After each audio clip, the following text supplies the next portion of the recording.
é importante para nós fazermos aí uma retrospectiva em torno da obra de Francisco Cândido Xavier, relacionado com o ideal de união.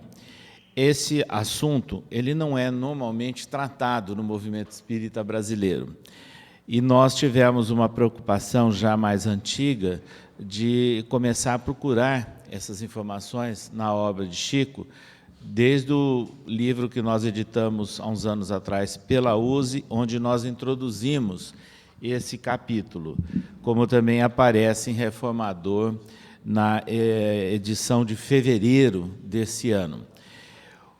Pois bem, um fato marcante é que a primeira mensagem que nós tivemos, psicografada sobre Chico, falando sobre união e unificação, foi assinada por Emmanuel, e isso no dia 14 de setembro do ano de 1948. Esse ano de 48, vocês verão que ele foi um ano bastante significativo para o movimento espírita brasileiro. Por quê? Em primeiro lugar, nós tivemos o primeiro Congresso de Mocidades Espíritas, que aconteceu no Rio de Janeiro em julho, e que, inclusive, lá em Brasília, durante a reunião do CFN, na comemoração dos 60 anos da Caravana da Fraternidade, nós apresentamos um filme, né, que existe, profissional da época, sobre esse congresso, onde aparece o promotor, o grande incentivador do evento, que foi Leopoldo Machado, e também a atuação de Lins de Vasconcelos, que naquele momento estava dirigindo também e representando em alguns momentos a própria FEB, naquele evento que lançou assim para o Brasil o movimento de mocidades espíritas e a sua organização. Simultaneamente, aqui nos estados do Sul e parte do Sudeste do Brasil, nós tínhamos idealistas preocupados com as questões de união. O caso de Spinelli e Michelena, no Rio Grande do Sul, de Oswaldo Melo, em Santa Catarina, aqui no Paraná, Lins de Vasconcelos e o João Guignone, em São Paulo, Carlos Jordão da Silva e Pedro de Camargo, conhecido pelo pseudônimo de Vinícius, no estado do Rio de Janeiro, Leopoldo Machado e Aurino Souto, e Minas Gerais, o Badi Elias Cury, Noraldino Melo, Camilo Chaves. Então, esses homens que nós citamos estavam efetivamente preocupados em discutir essa questão para o movimento espírita brasileiro. Se organizaram e realizaram, com o apoio da USE, Nascente USE em São Paulo, no mês de outubro, passando para novembro, o primeiro Congresso Brasileiro de Unificação. E foi nesse congresso que foram discutidas as primeiras ideias de como lançar uma proposta de organização de uma nova ideia federativa para o movimento espírita brasileiro. Eles convidaram o Chico Xavier, na época, né, bastante jovem, mas extremamente profícuo já nas suas produções psicográficas, para que comparecesse ao evento. Ele não podendo comparecer, ele enviou uma mensagem assinada pelo Espírito Emmanuel, o seu orientador espiritual. Vejam o nome significativo dessa mensagem: em nome do Evangelho, baseada em Jesus, para que todos sejamos um. Então é interessante agora nós revisarmos os nossos pontos de vista sobre união e unificação. Qual deve ser o verdadeiro trabalho a ser executado por nós nessa tarefa? E essa mensagem, que nós colocamos trechos aqui, mas ela está totalmente transcrita em orientação aos órgãos de unificação, por incrível que pareça, ela ficou guardada todo esse período de tempo e sem maiores divulgações no movimento espírita. Mas ela marca um momento divisório para o nosso movimento. E Emmanuel diz, reunindo-se aos discípulos, empreendeu Jesus a renovação do mundo. Veja, ele já coloca a comparação com o trabalho do Cristo e daqueles que o seguiram, fazendo a disseminação das ideias cristãs. E agora dirigindo-se aos congressistas ali de São Paulo. Reunindo-se assim, em grande conclave de fraternidade, que os irmãos do Brasil se compenetrem cada vez mais do espírito de serviço, de renunciação, de solidariedade e bondade pura que Jesus nos legou. Vejam, renúncia, solidariedade e bondade, o trabalho de unificação. É um trabalho diferente, todo mundo sabe que é um trabalho árduo e para muitos considerado árido. É lógico, porque quem trabalha a unificação não recebe título de cidadania, não recebe homenagens, não é? Porque é um trabalho de você trabalhar com o conjunto dos líderes espíritas. É um trabalho realmente bastante complexo, de renúncia e de solidariedade. Agora, o que ele coloca em 1948. O mundo conturbado pede efetivamente ação transformadora. Mais uma vez a ideia, união para colaborarmos com a sociedade e o processo da transição. Conscientes, porém, de que se faz impraticável a redenção do todo, sem o burilamento das partes, unamo-nos, olha a orientação agora dele, dando uma diretriz, unamo-nos no mesmo roteiro de amor, trabalho, auxílio, educação, solidariedade, valor e sacrifício que caracterizou a atitude do Cristo em comunhão com os homens, servindo e esperando o futuro, em seu exemplo de abnegação, para que todos sejamos um, em sintonia sublime com os desígnios do Supremo Senhor. Essa mensagem, ela é histórica, é a primeira mensagem psicografada por Chico Xavier, dando orientação específica para os trabalhadores espíritas e, no caso, aqueles que estavam efetivamente preocupados em discutir as ideias de união e de unificação no Brasil. Qual foi a consequência disso? O ideal se fortaleceu, daqueles que se reuniram em São Paulo. Continuaram trabalhando e mantendo alguns contatos com a FEB. Naquela altura, a FEB não fazia um real trabalho federativo, embora chamasse federação. Como muitas federativas de estados também não faziam, porque faltava uma clareza e uma diretriz. Essa era a questão, era o contexto da época. A FEB, ela federava diretamente o centro espírita. Se vocês procurarem aqui alguns centros antigos do sul do país, vocês vão encontrar um certificado lá de adesão à FEB, de filiação à FEB, do centro, porque era a prática da época.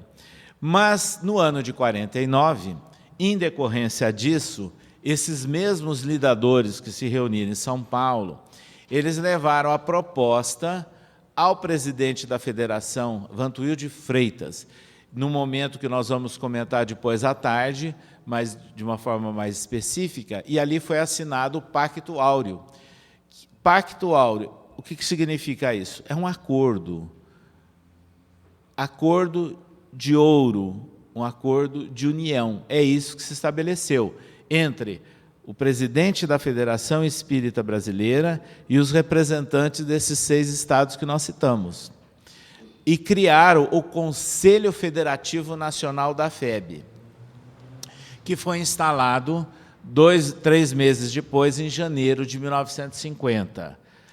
Mas o que aconteceu? Os estados do norte e do nordeste do país não estavam envolvidos. Foi aí que se lançou o trabalho da Caravana da Fraternidade, e que nós vemos ali na foto, montada, né? Não é exatamente nessa posição que eles se encontravam. Leopoldo Machado, Luiz Burgos Filho, que entrou no lugar de Lins de Vasconcelos, quando ele teve que retornar de Recife, o Francisco Spinelli, o Carlos Jordão da Silva e o Ari Casadil. Foram esses homens que fizeram um grande trabalho de diplomacia, de entrar em contato num processo de negociação, de convencimento com os representantes, lideranças dos estados do Norte e do Nordeste, visitando 11 estados em 40 dias. E depois desse trabalho, e que nós, nesse momento, estamos lembrando dos 60 anos da Caravana da Fraternidade, e em função disso que a FEB editou e lançou em junho esse livro de autoria de Leopoldo Machado, que tinha tido uma única e exclusiva edição lá de Nova Iguaçu, em 1954, que reúne todas essas informações históricas. Eles fizeram questão, aqueles que puderam, de encerrar a jornada em Pedro Leopoldo, visitando o médium Chico Xavier. Lá eles foram brindados, outra vez, com uma mensagem de Emmanuel, destinada aos caravaneiros. Meus amigos, muita paz.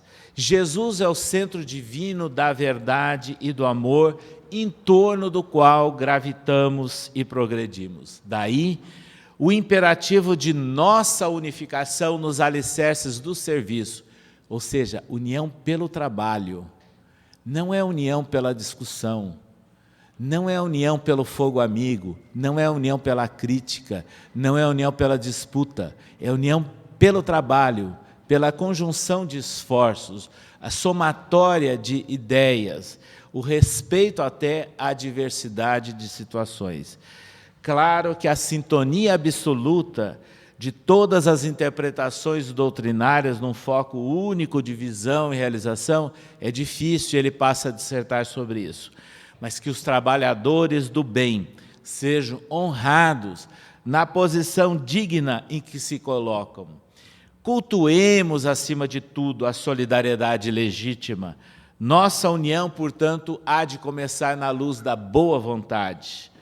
Guardemos boa vontade uns para com os outros, aprendendo e servindo com o Senhor, e felicitando aos companheiros que se confiaram a tarefa sublime da confraternização, usando o próprio esforço. Rogo ao Divino Mestre nos fortaleça e ajude a todos nós. Em seguida, Chico psicografou um poema de Amaral Ornelas, que aí nós colocamos apenas um trecho, mas todas as mensagens se encontram na íntegra em orientação aos órgãos de unificação.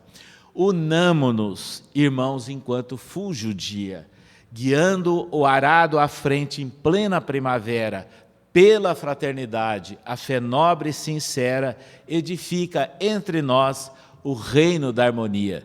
Vejam as palavras-chave aí, da união, da fraternidade e da harmonia.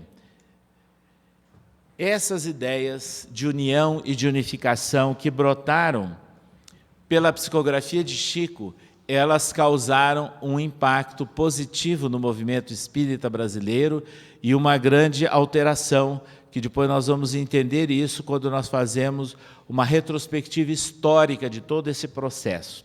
Mas na obra psicográfica dele, em Fonte Viva, Emmanuel destaca nesse capítulo União Fraternal, um trecho aqui que nós transcrevemos.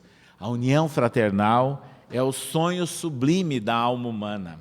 Entretanto, não se realizará sem que nos respeitemos uns aos outros, cultivando a harmonia, a face do ambiente em que fomos chamados a servir.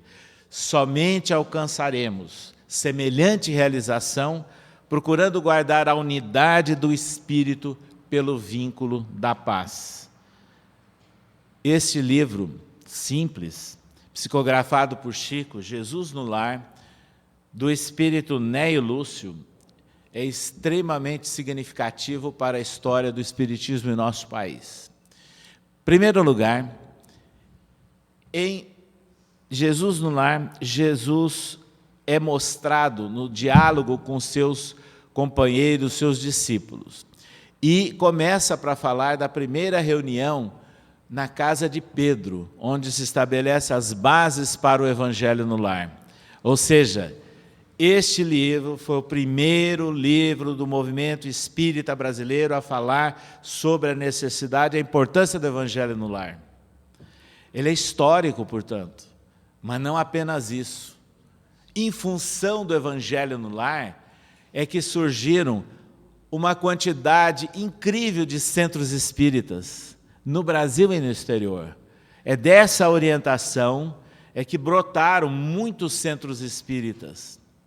E mais ainda, este livro traz o Evangelho de Jesus contado em forma de histórias, de diálogos, que é a maneira que nós consideramos mais adequada para nós falarmos de Evangelho às pessoas mais simples. É contando histórias.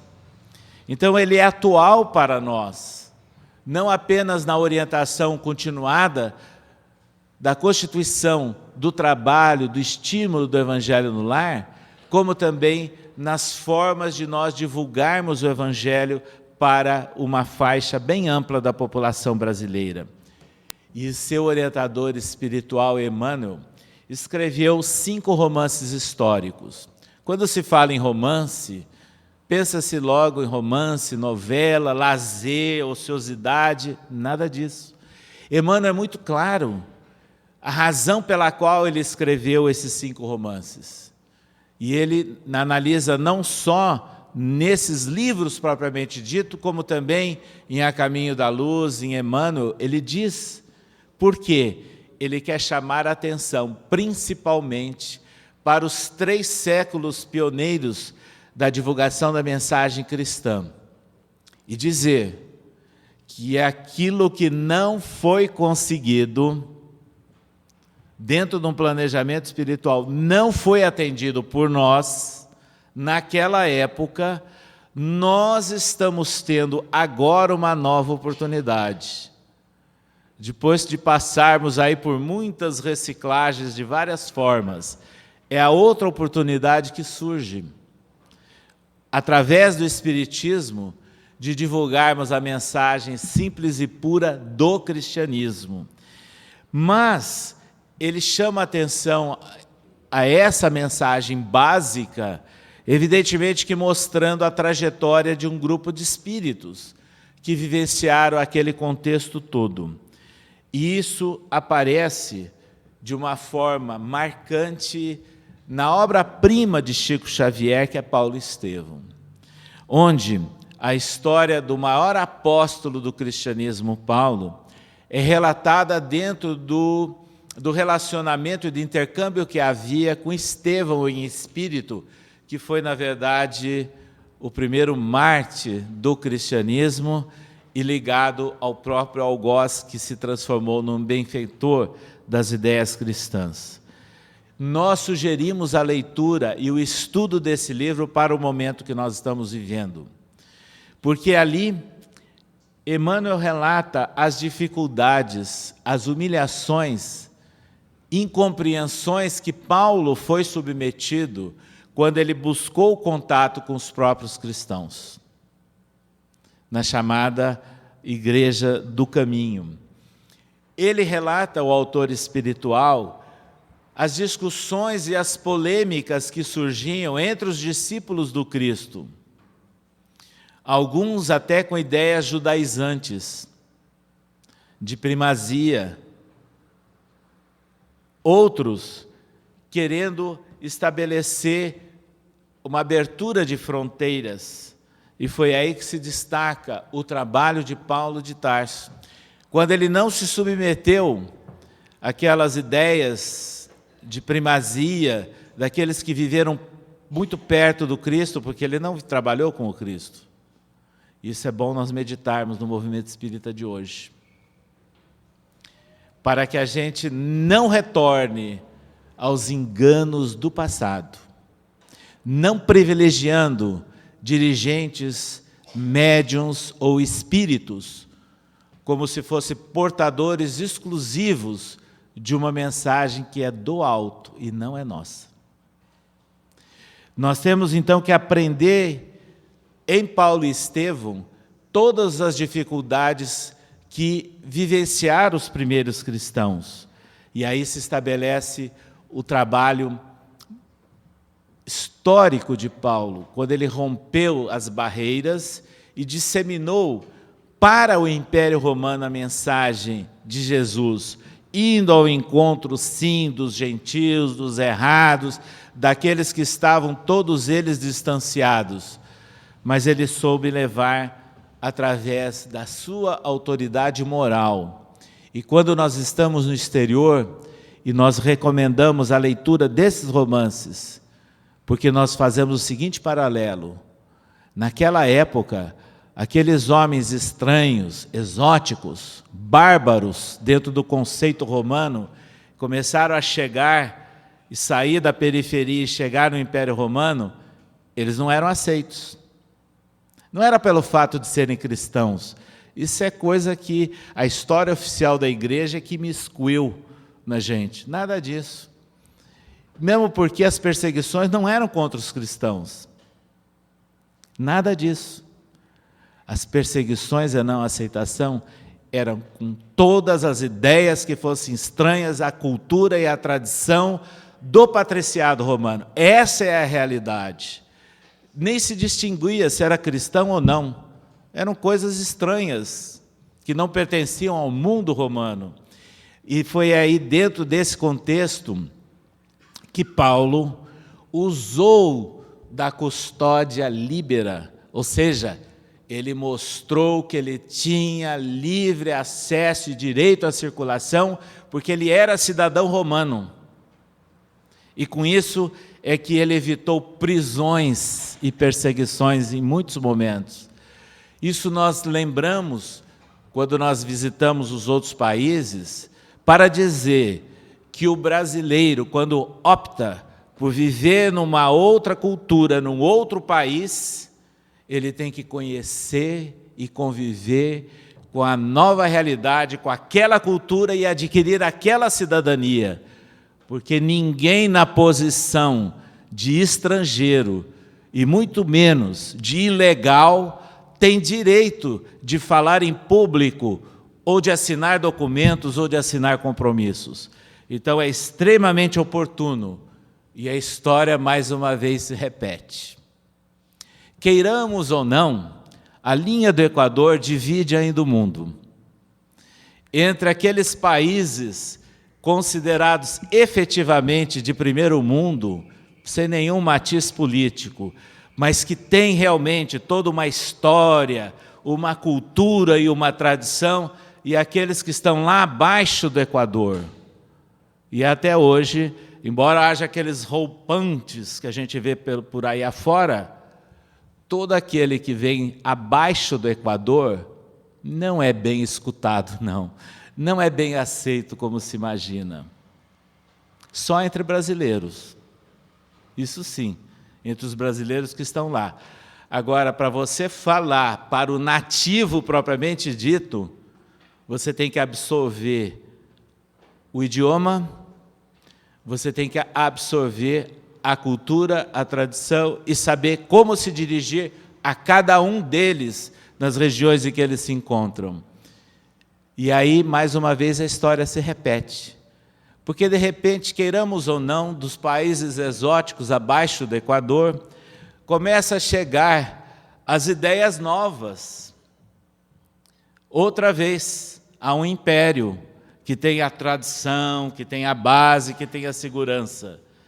Então, é uma situação cíclica. Por isso é que nós temos que ler, estudar, meditar nos romances históricos de Emmanuel. E nós temos muito que aprender para as diretrizes de ação, o momento que nós estamos vivendo.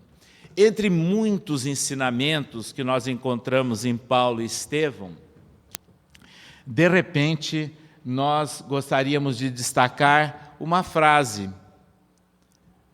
As assembleias eram dominadas por ascendentes profundos do amor espiritual. A solidariedade estabelecera-se com fundamentos divinos. a união de pensamentos em torno de um objetivo dava ensejo a formosas manifestações de espiritualidade. Emmanuel estava se referindo aqui à união de pensamentos em torno do grupo, em torno de um objetivo de uma reunião, até para facilitar a aproximação das entidades espirituais. Mais uma vez, a ideia, união de pensamentos. Que Allan Kardec trata dessa questão quando ele fala em comunhão de pensamentos. Ou seja, para o trabalho de união e de unificação, nós temos que buscar a sintonia com esses espíritos que não agridem, não apontam, não segregam, não criticam, mas buscam trazer a chama da paz, da tranquilidade, da união de esforços, da valorização das pessoas na situação em que elas se encontram. É essa a ideia que nós temos que procurar a captar. E surge, em 1963, a mensagem intitulada Unificação, que muitos imaginam que foi a primeira, eu mostrei que não foi, mas ela é marcante, porque ela estabelece, ponto a ponto, um roteiro seguro para o trabalho de unificação. E que, neste livro, Orientação aos órgãos de unificação, como vocês viram, ela pode ser trabalhada de várias formas. Mas nesse texto, onde Bezerra diz, o serviço de unificação em nossas fileiras é urgente, mas não apressado. Mas eu gostaria de destacar o seguinte, não apressado, porquanto não nos compete violentar consciência alguma. O trabalho de unificação é do respeito. Então nós não podemos criticar ninguém, nem na conversa boca a boca, nem no cochicho e nem muito menos em público. Ou seja, nós temos que entender que nós não somos seres puros e perfeitos. Só Jesus, segundo o Livro dos Espíritos. Nessas circunstâncias, erros todos nós temos. É muito fácil criticar e apontar o erro dos outros. Mas muitas vezes nós projetamos nisso as dificuldades, as limitações que nós temos. Então nós temos que aprender a conviver sem violentar. Essa é a ideia da união e da unificação. No auge das boas intenções, em algumas etapas do processo de organização de entidades federativas, muitos agiram de uma forma apressada e quiseram normatizar, quiseram atropelar o processo. E aí criaram dissensões, separações. Então nós temos agora, com base nessas orientações, de meditar como nós temos que proceder dentro dessa nova visão. Outro fato, nessa mensagem unificação, Bezerra de Menezes, espírito respeitado, em 7 vezes, 7 parágrafos, ele coloca tão somente Kardec como o ponto de convergência e a base de união para o movimento espírita brasileiro. 7 vezes. Isso é bom a gente pensar nisso, porque nós não temos que discutir o ponto de desunião, mas nós temos que nos harmonizarmos no entorno do ponto de convergência, que é Allan Kardec.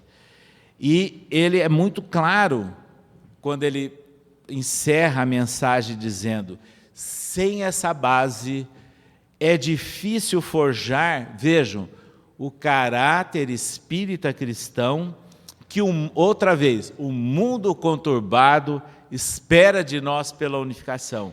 Ou seja, desde aquela primeira mensagem de Emmanuel a essa de Chico, eles estão colocando que a tarefa, a missão do Espiritismo e do Consolador prometido depende sim da nossa união, para que a gente possa efetivamente fazer de uma forma mais harmônica e abrangente o trabalho junto à sociedade. essas ideias que nós estamos extraindo das obras psicográficas de Chico Xavier merecem também a seguinte lembrança histórica. Chico estava no auge da sua produção psicográfica nos anos 50. E aí, entre os espíritas, surgiam muitos daqueles que não liam mais Allan Kardec e diziam, não é necessário, agora é só obra de Chico. Emmanuel deu a resposta. E nós temos que pensar nisso em nossos dias, agora também. E a resposta que Emmanuel deu foi o seguinte, ele escreveu o livro Religião dos Espíritos, homenageando o centenário na época do Livro dos Espíritos e colocando o Livro dos Espíritos como o primeiro marco da religião dos Espíritos, em bases de sabedoria e amor, a refletir o Evangelho sob a inspiração de nosso Senhor Jesus Cristo. Aqueles que ainda têm dúvida até nossos dias, que não entenderam Kardec quando fala que, sim, senhores, o Espiritismo é uma religião natural, e passa a comentar isso no seu último discurso público, em novembro de 1868, com o Livro dos Espíritos, que fala que a verdadeira adoração é a do coração, e Emmanuel falando em religião dos Espíritos. Nós temos então que entender que nas nossas ações e práticas, nós que somos viajores e que já passamos por muitas outras experiências de natureza religiosa, temos que entender que em Espiritismo nós não podemos repetir erros das religiões formais e hierarquizadas. Não há autoridade máxima e nem exclusiva, não há porta-vozes únicos e não exclusivos. A história nos mostra o grande erro e o desvio que partiu o cristianismo, constituindo praticamente uma outra religião quando tudo isso foi adotado. Por isso é que na tarefa de unificação nós somos iguais, nós não temos privilégios e ninguém tem que ter privilégio. É essa a base do movimento espírita, restaurando a simplicidade do cristianismo. Ou seja, a religião dos espíritos, a religião natural. Nós temos que ser facilitadores. É essa a ideia. Facilitadores. E fazemos o máximo para não sermos complicadores de absolutamente nada, mas de darmos vazão para que a mensagem seja levada ao povo da forma mais abrangente possível. Mas Emmanuel prosseguiu. Seara dos Médiuns, analisando o Livro dos Médiuns, quando se completou 100 anos da sua publicação, mas mostrando a aplicação moral da mediunidade dentro da conotação espírita. Depois, 100 anos do Evangelho segundo o Espiritismo, surge o Livro da Esperança, onde o autor espiritual não só enaltece todo o trabalho do Cristo daquela época, como mostra o seu preito de gratidão, e considerando toda a sua trajetória espiritual, nós podemos entender essa gratidão de Emmanuel com o próprio Cristo. 100 anos de o céu e o inferno e surge justiça divina. Ou seja, a obra psicográfica de Chico Xavier está centrada na codificação. E isso é muito importante para nós, porque mostra a fidelidade sua ao codificador. E quando Emmanuel nos apresenta André Luiz, e surge o primeiro livro, Nosso Lar, este livro, como todos aqueles que o seguiram, constituindo uma autêntica coleção sobre a vida no mundo espiritual, são coerentes com Leon Denis em No Invisível, são coerentes com Allan Kardec. E permitiram a todos nós ilustrações práticas e detalhamentos sobre a obra básica.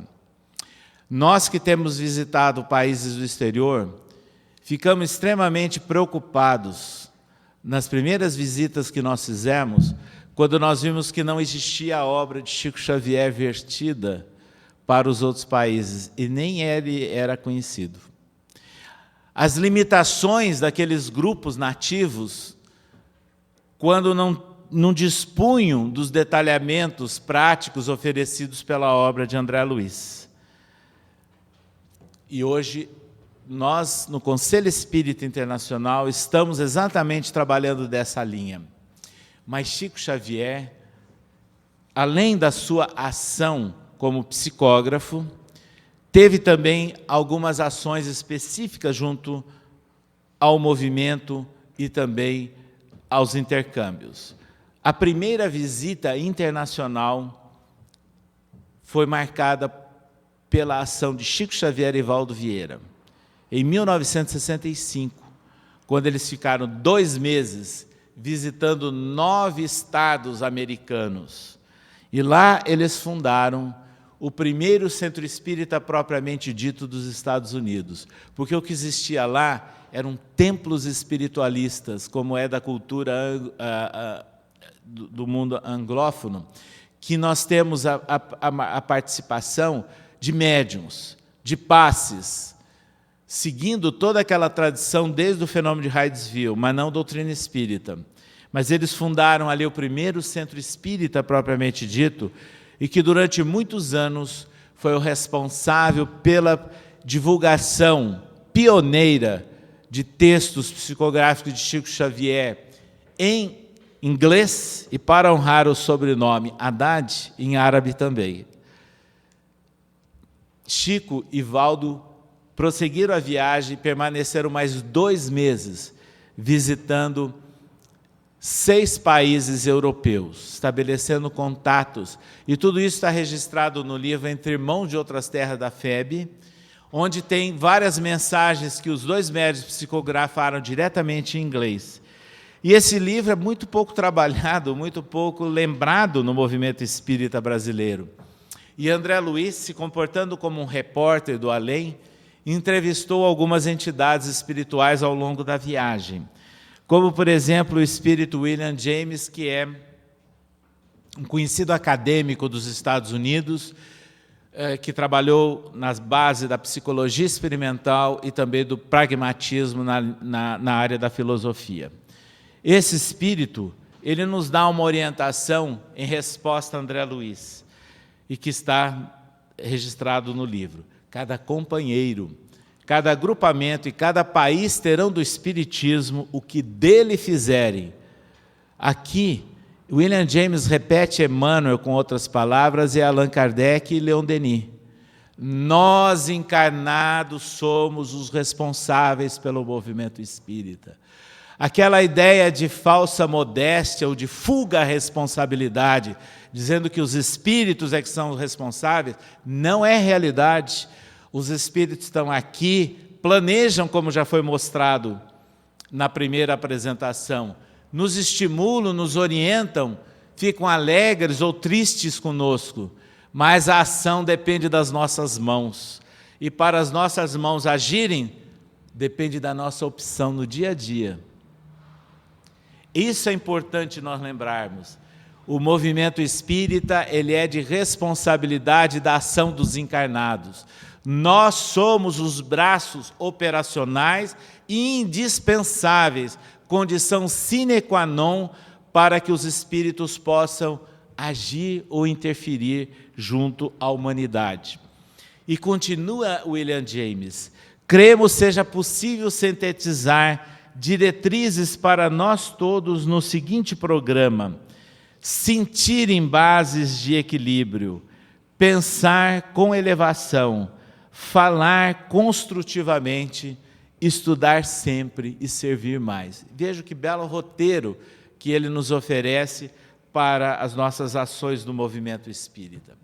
É em função de tudo isso que o Conselho Espírita Internacional, desde 2005, vem, através da sua editora, a Edicei, trabalhando aceleradamente para a tradução nos idiomas falados nos países e nos grupos das obras de Allan Kardec, onde elas não estavam mais disponíveis, das obras de André Luiz e das obras de Emmanuel, porque foram elas que colaboraram com a consolidação do movimento espírita brasileiro e que representaram um divisor de águas para o movimento espírita brasileiro. E aí vejo, por exemplo, o Nosso Lar em inglês, em espanhol, italiano, russo, alemão e francês. É esta a tarefa que permitiu que agora, no 6º Congresso Espírita Mundial e outros 2 roteiros logo após o Congresso, o Conselho Espírita Internacional já tenha lançado quase 150 livros em outros idiomas. E vejam, a ação mediúnica de Chico Xavier tem influências e reflexos em todas as partes do Brasil. Nas nossas viagens, em cada lugar nós encontramos informações. O mês retrasado, quando nós estávamos em Recife, participando da Mostra Espírita da Federação Espírita Pernambucana em homenagem ao Chico, nós ficamos extremamente surpresos quando aparece um grupo de jovens de uma mocidade espírita do interior de Pernambuco, de uma cidade chamada Serra Talhada. Confesso que eu nunca tinha escutado falar nessa cidade.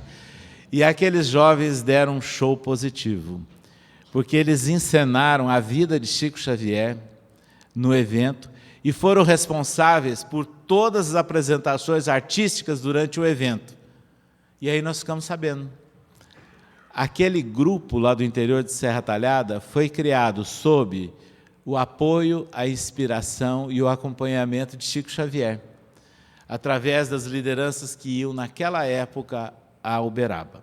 Mas eu vou relatar aqui um fato assim, mais de natureza até pessoal, porque nós tivemos a feliz oportunidade, o privilégio de conhecer e visitar durante 20 anos Chico Xavier em Uberaba. Mas, simultaneamente a isso, há um fato interessante.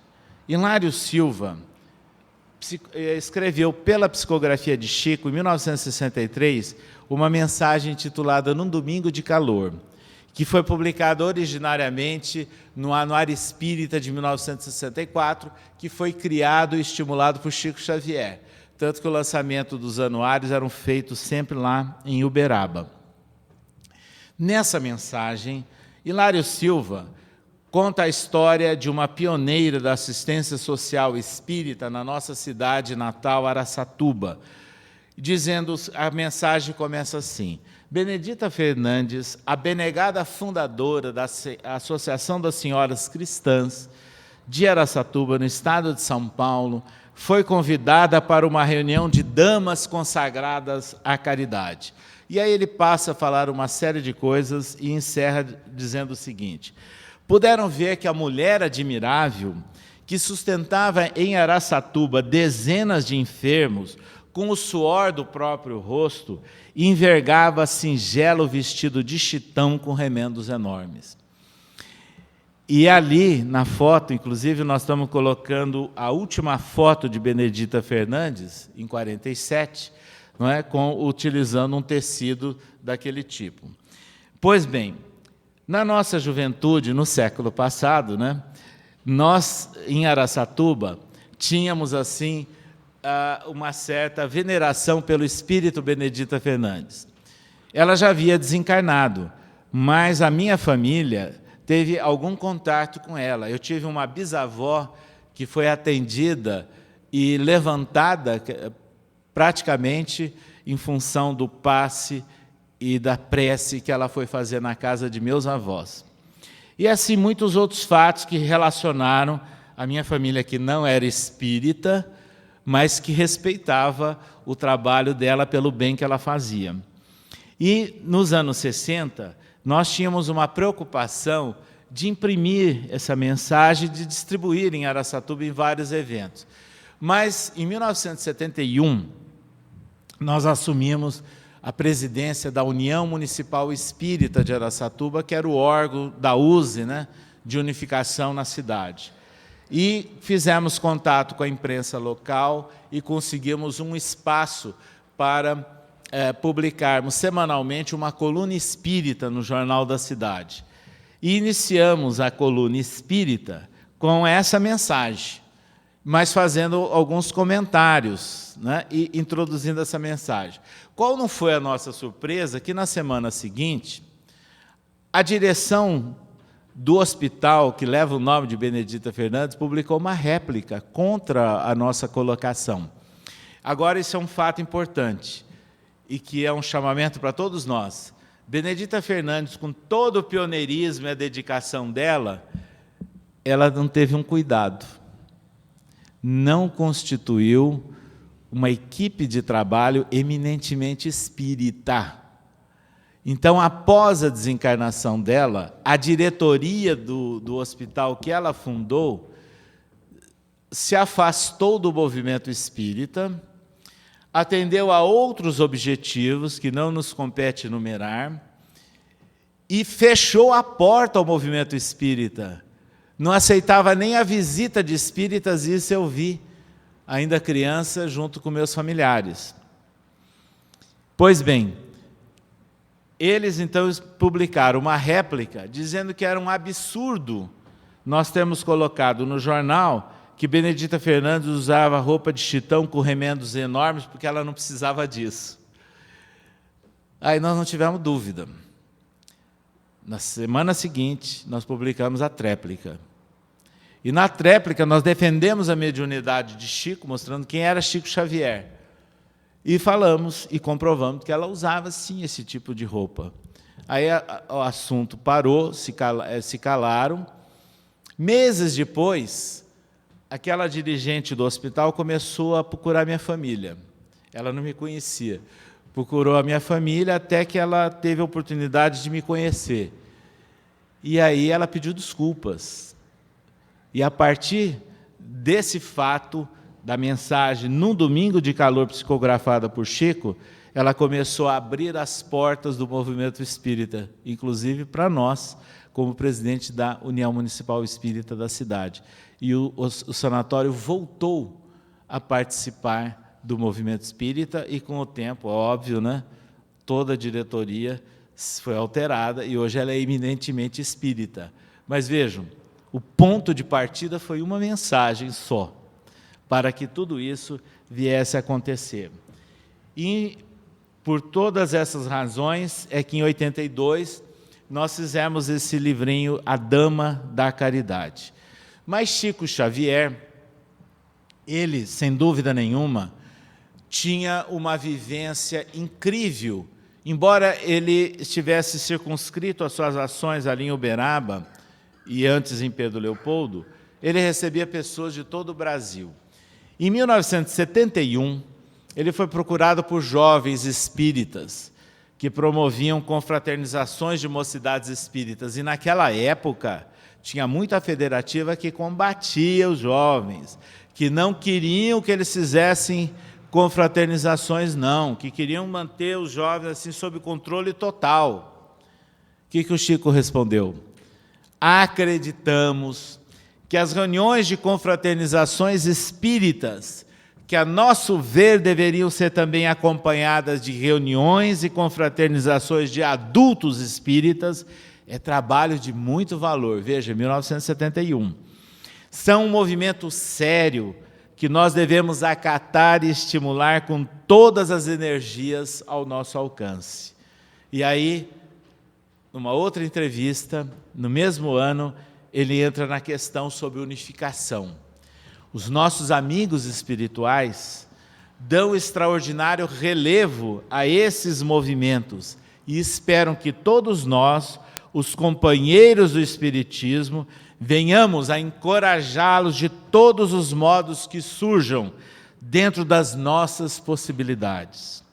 De vez que é pela reciprocidade, na permuta de nossas experiências, que chegaremos a conclusões e a realizações do mais alto interesse para o movimento espírita, agora e no futuro.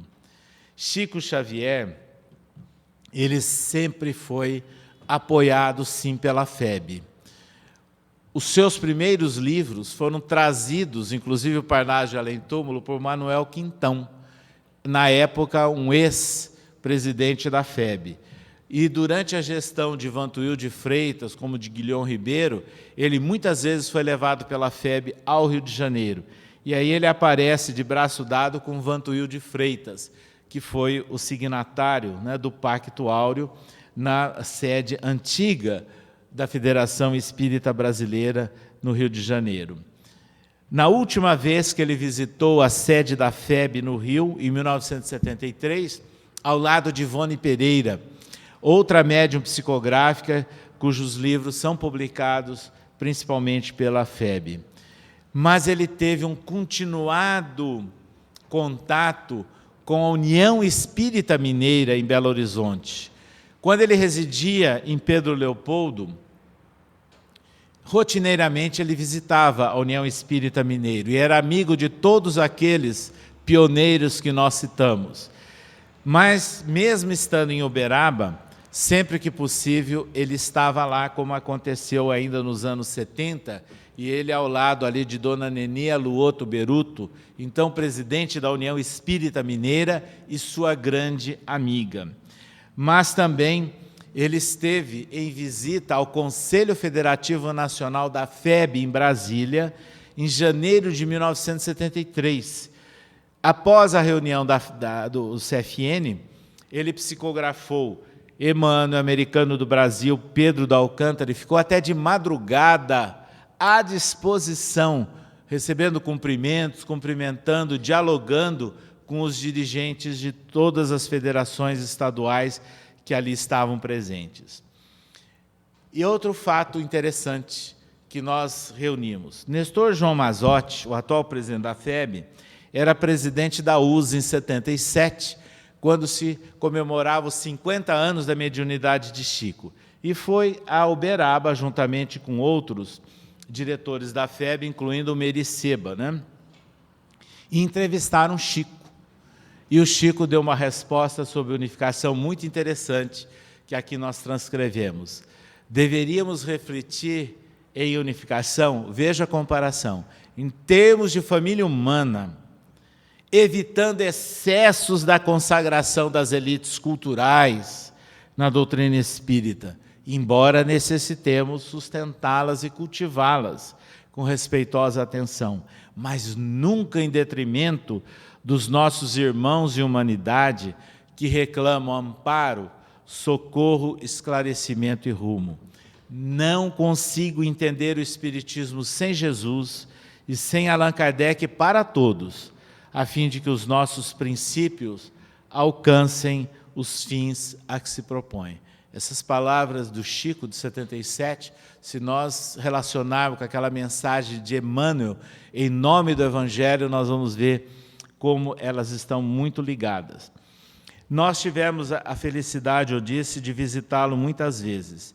E como presidente da USE de São Paulo, nós estivemos em alguns eventos oficiais com a presença de Chico Xavier, tanto em Uberaba como lá em São Paulo. Sempre ele nos deu palavra de apoio e de estímulo a todas essas atividades e todas essas oportunidades.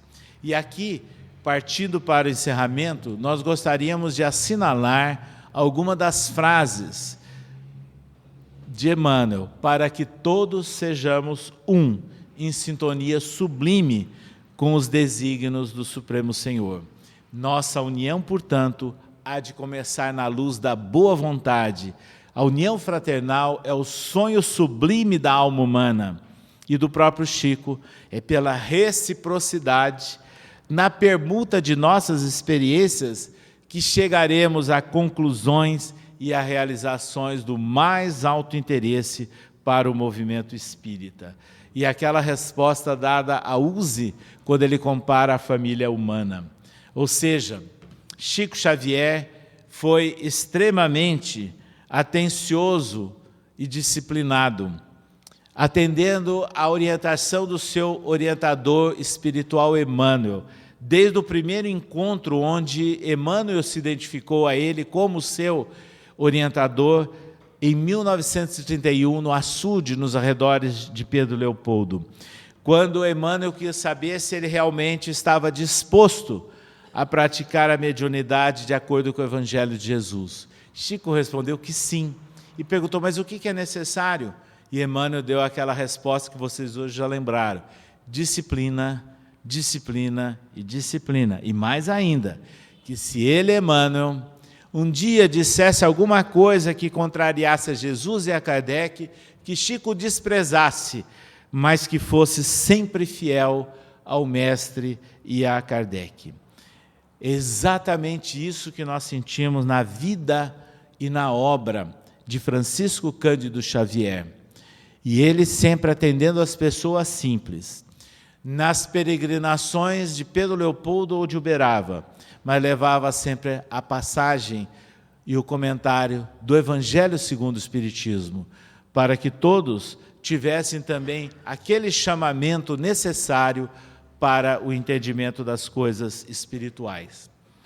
Vejam, portanto, que a obra psicográfica de Chico Xavier, ela produziu rumo e impacto no movimento espírita brasileiro.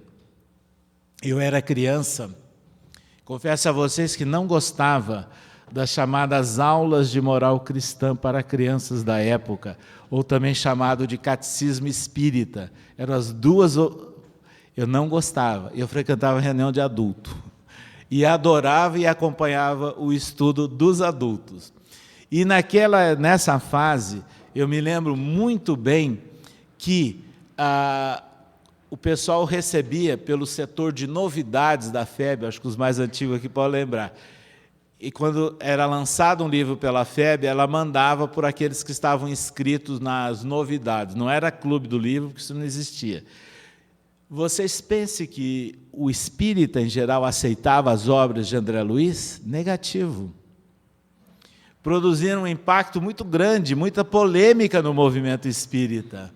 A aceitação da obra psicográfica de Chico, descrevendo o mundo espiritual e o relacionamento entre as duas dimensões, foi questão de tempo e de estudo para que fosse aceito pelo movimento espírita. Pois bem, quando o Conselho Federativo Nacional da FEB aprova essa campanha de divulgação do Espiritismo, com os dois folhetos, o vermelho e o azul, Conheça e Divulgue o Espiritismo, está colocando ali exatamente a base Allan Kardec e, principalmente, seguindo também a mensagem de Bezerra de Menezes, que foi aqui lembrada, unificação. E exatamente isso que o Conselho Espírita Internacional hoje já tem disponível em 27 idiomas, levando para todos esses países essa base também aprovada pelo Conselho Espírita Internacional. Quando o Conselho Federativo Nacional da FEB, nos anos 80, resolveu estudar formas de dar recomendações ao movimento espírita, de colaborar mais efetivamente com o movimento espírita, e surgiu, em 1980, a primeira edição de orientação ao Centro Espírita, estavam, na verdade, adotando uma mensagem de Emmanuel, intitulada O Centro Espírita, psicografada por Chico Xavier e publicada originalmente em 1951 em Reformador. O Centro Espírita é uma escola onde podemos aprender e ensinar, semear o bem e colher as graças, burilarmos-nos e aperfeiçoar os outros na senda eterna. Agora, quando o Conselho Federativo Nacional lança orientação aos órgãos de unificação, a espinha dorsal é a mensagem unificação de Bezerra de Menezes. Essa é a razão que nós estamos mostrando o impacto, a repercussão, a consolidação que a obra de Chico Xavier permitiu ao movimento espírita brasileiro e também no âmbito da difusão, quando, em 1968, ele vem a público pela antiga TV Tupi de São Paulo, na sua primeira grande entrevista. Em 1971, com os Pinga Fogo, e agora, depois que a sua mensagem está na forma de teatro, cinema e, mais recentemente, o filme Chico Xavier, 3.400.000 espectadores. O filme Nosso Lar, nessa semana, com 4.050.000 espectadores. O livro Nosso Lar, que levou 64 anos para vender 2.300.000 exemplares, de repente, em questão de pouquíssimos meses, 4.050.000 pessoas assistem o mesmo tema nas telas. Vejam, portanto, que isso vem produzindo reflexos. E nós diríamos, Chico Xavier, que foi o maior fenômeno junto à mídia brasileira para a disseminação dos princípios espíritas, cujas obras representaram um divisor de águas para o espiritismo em nosso Brasil, no seu centenário, mais uma vez, ele é um instrumento para a maior e a histórica difusão do espiritismo em nosso país, permitindo então a abertura de uma nova época para todos nós e para a qual nós temos uma grande responsabilidade. Como prepararmos os nossos centros espíritas para acolher, para consolar, esclarecer a todos os que buscam e colaborar com o processo de libertação espiritual. E, aliás, é essa a ideia. Quando Emmanuel ele encerra o livro Estude Viva, no último capítulo, e nos diz que o Espiritismo nos solicita uma espécie permanente de caridade, a sua própria divulgação, ele faz o arremate das várias formas de divulgação. Ou seja, divulgador não é só o expositor, não é só quem aparece na televisão. Porque todos esses que estão aparecendo nas suas exposições ou junto à televisão, por trás de si tem uma grande multidão que permitiu que isso acontecesse. Multidão de anônimos, que vem trabalhando há mais de 100 anos no movimento espírita brasileiro, no anonimato dos centros espíritas, na renúncia, no sacrifício, no trabalho que não aparece no dia a dia, que é até de preparar a limpeza do centro espírita, ou permitir que seja acesa uma luz. Ou seja, é todo um grande trabalho de equipe, onde os anônimos são a grande maioria, mas são os maiores divulgadores, porque divulgam através do exemplo, através da participação efetiva junto à base, junto à comunidade, no dia a dia. E aí todos, no dizer de Emmanuel, são divulgadores. Daí ele dizer da caridade que nós temos que fazer, sim, em facilitar a divulgação da mensagem espírita.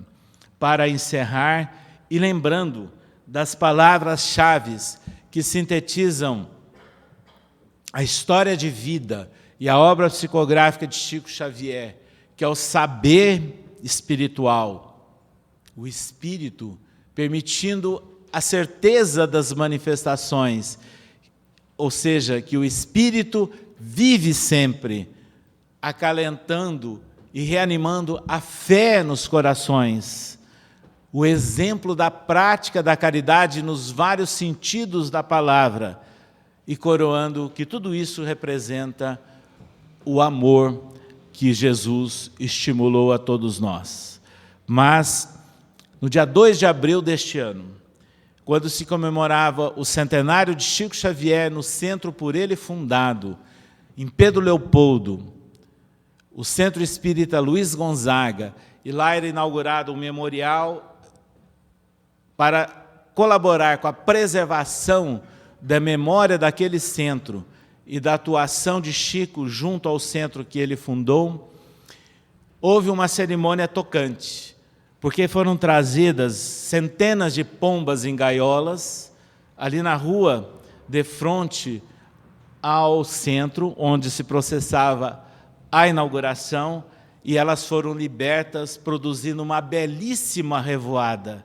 E, ao mesmo tempo, a pessoa no cerimonial dizia o seguinte: a revoada dessas pombas simboliza, na verdade, a libertação de milhares e milhares de espíritos pelo trabalho missionário de Chico Xavier, que começou aqui neste centro. Então, evidentemente, é esse o trabalho que nós temos de união e de unificação. Somarmos esforços para ampliarmos horizontes e permitirmos que a mensagem de Jesus, restaurada pelo Espiritismo, possa espraiar cada vez mais no mundo. Obrigado.